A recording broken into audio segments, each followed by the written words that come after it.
What do you see when you look at clothing? A trendy dress, a cute baby romper, seductive lingerie. But can you really know what's in that item? Of course you can read the label and gather some information, and trust in the strict European rules on chemical safety.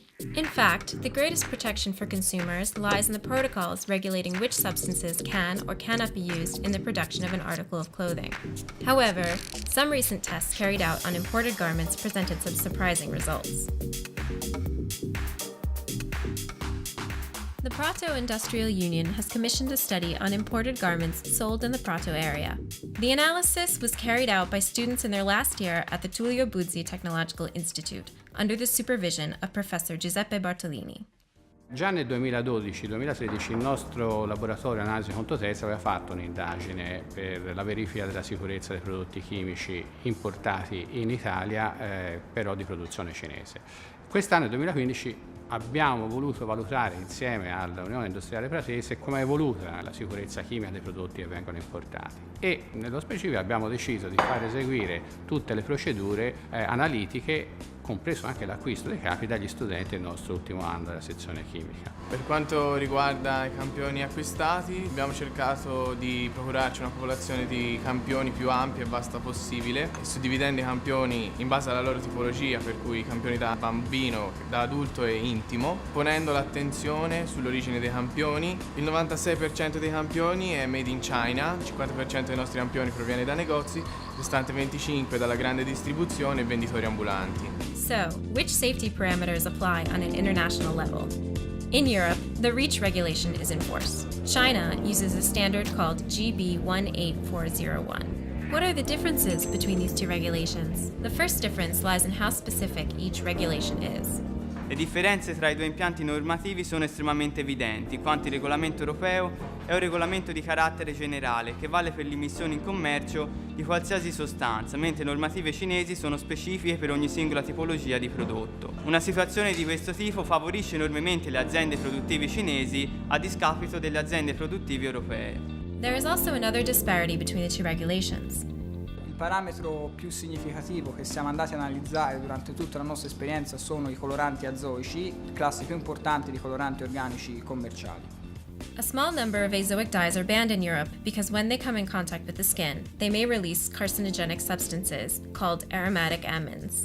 I parametri invece previsti ufficialmente solo dalla normativa cinese sono 3: formaldeide, che è molto cancerogena se rilasciata nell'ambiente anche solo durante l'utilizzo dei capi, pH, che può causare irritazioni cutanee al seguito di un mal risciacquo del capo perché può essere o troppo basico o troppo acido rispetto al pH della pelle, e solidità invece anch'esse possono causare irritazione, ma dovuta al fatto che un tessuto poco solido trattiene meno il colore e quindi può essere rilasciato il colorante sulla pelle. So, considering that the Chinese regulations on chemical safety are even stricter than European ones, there should be no problems with the clothing that we import from China. Instead, the results of these tests are very surprising. 4% of the samples would not be legal to sell in the European Union because they contain aromatic amines. Marketing products containing dangerous substances is a criminal offense.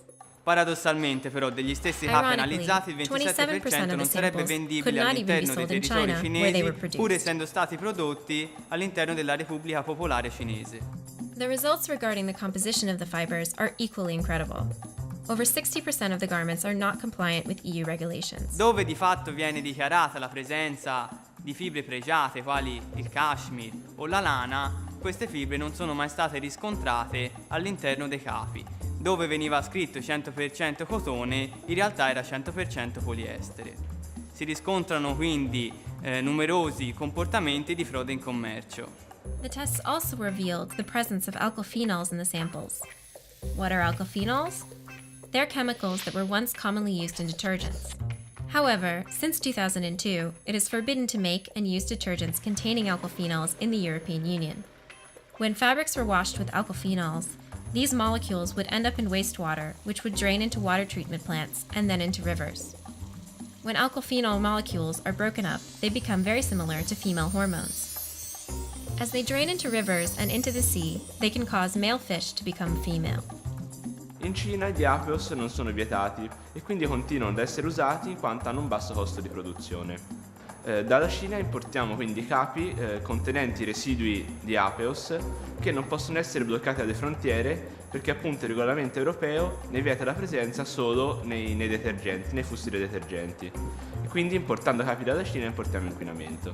Le tecniche da noi utilizzate possono essere molto sofisticate, come la cromatografia liquida con spettrometro a massa triplo quadrupolo che presenta una sensibilità molto alta, oppure anche la tecnica dell'UV visibile. Siamo anche andati ad analizzare il pH dell'estratto acquoso utilizzando un pH-metro. Infine abbiamo determinato le solidità che utilizzano invece dei metodi molto più semplici e in cui siamo andati a vedere se il campione aveva la tendenza a scaricare il colorante sul tessuto.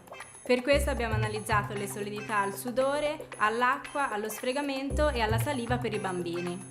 Ovviamente tutti i dati poi sono stati ripetuti e validati dal nostro laboratorio ufficiale di analisi conto tessili dell'Istituto Liuzzi. Ed è un laboratorio che opera per tutti o per gran parte dei marchi dell'alta moda, sia nazionale che internazionale. I risultati di questa ricerca dimostrano che i capi che vengono importati sul territorio europeo hanno anche al loro interno delle sostanze tossiche, quindi mettono a repentaglio anche la salute del consumatore e in molti casi anche si parla di bambini e quindi ancora più una categoria a rischio. The European industry has put a growing effort into reducing pollution. La nostra associazione è sempre stata attenta ai problemi ambientali.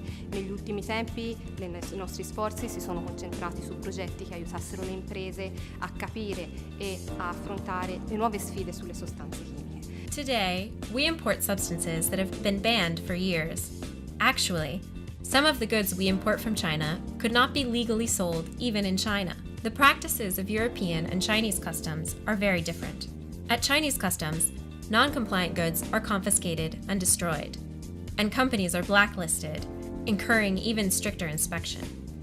European customs, on the other hand, are not as strict. Chiediamo fortemente sia all'autorità che alla politica europea che si attivi al massimo per far sì che ci sia una reciprocità vera tra le dogane, tra i comportamenti appunto in ingresso e in uscita dei nostri prodotti, per far sì che il consumatore sia tutelato ma anche l'ambiente e che siano difese anche le industrie che ci sono sul nostro territorio, perché una concorrenza sleale potrebbe distruggere tutto questo patrimonio. In order to protect the environment, consumers, and the entire garment industry, let's not import pollution.